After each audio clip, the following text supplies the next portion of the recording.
In the glow of a lantern, one believer lifts another from the dust, and that small act carries the weight of a whole ummah. Islam does not call people to live like strangers passing in the dark. It calls them to stand together, like stones locked into one unshakable wall, each one strengthening the other when the wind rises.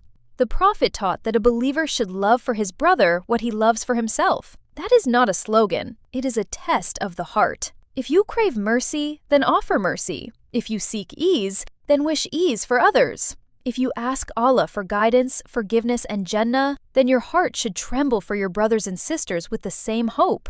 And support in Islam is not only a feeling. It has hands, it has footsteps, it has bread in a hungry home, a visit to the sick, a bag carried for the burdened, a kindness given to a neighbor, a quiet check-in when someone has gone silent. It can even be a bowl of water for an animal, because mercy in Islam does not stop at the edge of the human heart. But there is another kind of support, more delicate, more powerful, sincere advice.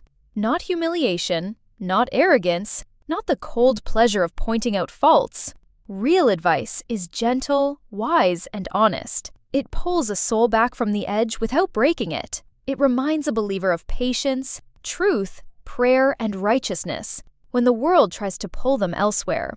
And sometimes, support means stopping oppression, even when the oppressor is close to you. A friend, a relative, a brother.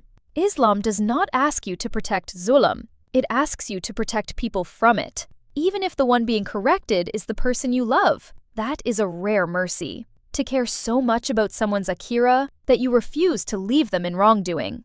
Then there are the hidden acts no one applauds.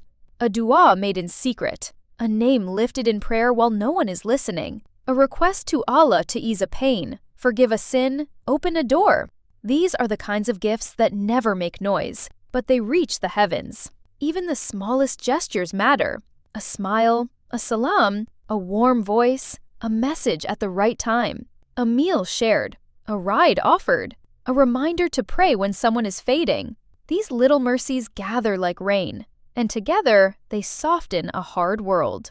The ummah is not built by speeches alone. It is built when believers carry one another's wounds with mercy and one another's hopes with sincerity.